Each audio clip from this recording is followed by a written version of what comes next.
ഇന്നത്തെ കാറ്റത്തെ കിളിക്കൂട് എപ്പിസോഡ്. ആ റെസിപ്റ്റ് ഇനി മുറി പോവാ. സുഭാഷ് ഏട്ടാ, ഞാനെന്നാ ഈ സാധനം കൊണ്ടുവച്ചിട്ട് വരാം. എന്നാ ശരി. നിധി പോയി സാധനം കൊണ്ടുവച്ചിട്ട് തിരിച്ചു വരുന്നു. സുഭാഷ് ഏട്ടാന്ന് പറഞ്ഞു നിധി കരയുന്നു. എന്തിനാ മോളെ നീ കരയുന്നത്? അതിപ്പം നിന്റെ വീടും കൂടിയാണ്. നിനക്ക് എപ്പോൾ വേണമെങ്കിലും അവിടെ വരാം. എന്തെങ്കിലും ആവശ്യമുണ്ടെങ്കിൽ എന്നെ വിളിക്കുക. നീ ഇവിടെ തനിച്ചാന്നുള്ള തോന്നൽ വേണ്ട.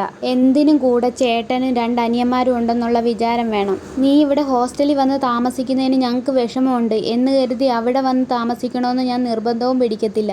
നീ എവിടെയായാലും സുഖമായി ഇരുന്നാൽ മതി എന്നേ സുഭാഷ് ഏട്ടനുള്ളൂ. മോളെ ആരോഗ്യം നോക്കണം. കറക്റ്റ് സമയത്ത് ഭക്ഷണം കഴിക്കണം. എന്നാ ഞാൻ പോട്ടെ? അല്ല, നീ പൊക്കോ. നീ ഇവിടുന്ന് കരയുമ്പോൾ എനിക്ക് സങ്കടം വരും. രാത്രി പുറത്തിറങ്ങി അധികം നിൽക്കണ്ട.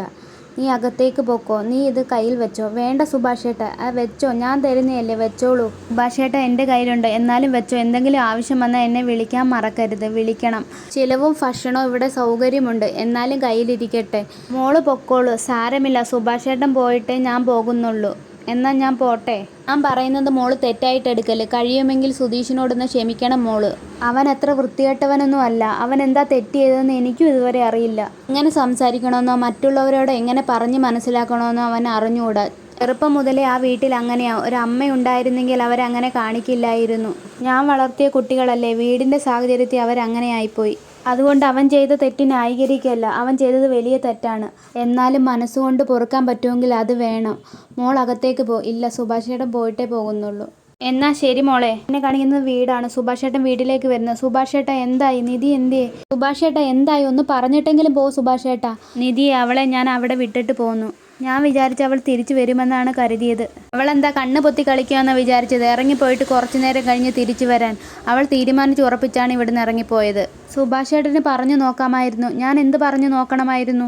അവളെല്ലാം മനസ്സിൽ ഉറപ്പിച്ചിട്ടാണ് പണി സൈറ്റിൽ വന്ന് എന്നോട് പറഞ്ഞത്. അപ്പോൾ ഒരു കാര്യം മാത്രമേ പറഞ്ഞിട്ടുള്ളായിരുന്നു, പോകരുതെന്ന് മാത്രം സുഭാഷ് ഏട്ടൻ പറയരുതെന്ന്. ഞാൻ അപ്പം എന്ത് പറയണമായിരുന്നു? അവൾ എന്നെ അന്വേഷിച്ച് വന്നത് ഔദാര്യമായിട്ട് കാണുന്നതേ ഉള്ളൂ.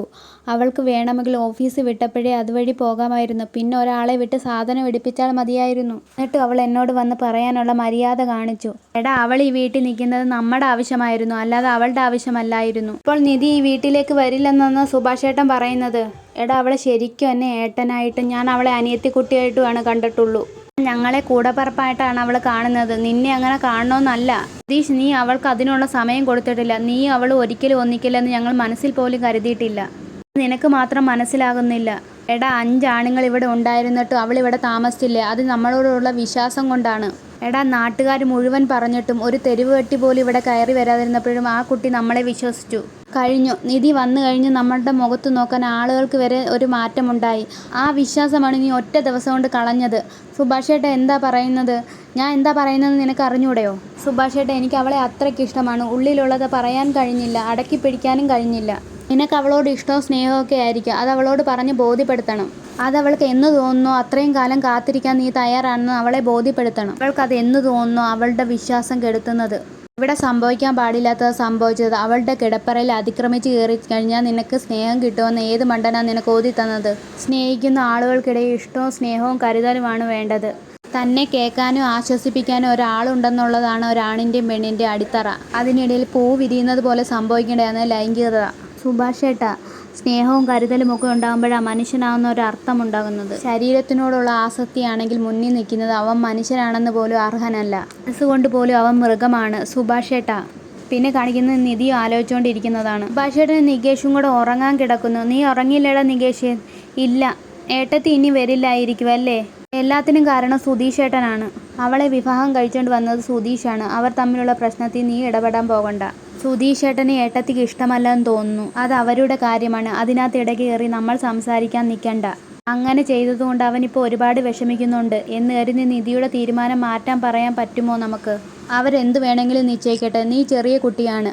നമ്മൾ ഇഷ്ടപ്പെടുന്ന കാര്യം എപ്പോഴും നടക്കണമെന്നില്ല. അതിനെപ്പറ്റി കരഞ്ഞു വിഷമിച്ചിട്ട് കാര്യമില്ല. നീ ഇനി ഉറങ്ങാൻ നോക്ക്. അന്ന് രാത്രി കഴിഞ്ഞ കാര്യങ്ങളെക്കുറിച്ച് ഓർത്ത് എല്ലാവരും ഉറങ്ങാതെ ഇരിക്കുവാണ്. പിന്നെ പിറ്റേന്ന് രാവിലെയാണ് കാണിക്കുന്നത്. നിധി രാവിലെ എണീക്കുന്നു. രാവിലെ എണീക്കുമ്പോൾ അവരെ വെള്ളം തടർത്തി ഉണർത്തുന്ന കാര്യം ആലോചിക്കുന്നു. പോയി ചായ എടുത്തുകൊണ്ട് വരുന്നു. ചായ എടുക്കുമ്പോൾ സുഭാഷ് ഏട്ടൻ ചായ ഇട്ടുകൊണ്ട് വരുന്ന കാര്യവും നിധി ആലോചിക്കുന്നു. നിധിയാണെങ്കിൽ ജനൽ തുറക്കുമ്പോഴത്തേന് അച്ഛൻ ഹോസ്റ്റലിൻ്റെ ഗേറ്റിൻ്റെ മുന്നിൽ നിൽക്കുന്നു. നിധിയാണെങ്കിൽ ഓടി ചെല്ലുന്നു. ഇത്രയും കാണിച്ചുകൊണ്ടാണ് എപ്പിസോഡ് അവസാനിക്കുന്നത്. ഈ വീഡിയോ കാണുന്നത് സബ്സ്ക്രൈബ് ചെയ്യണേ.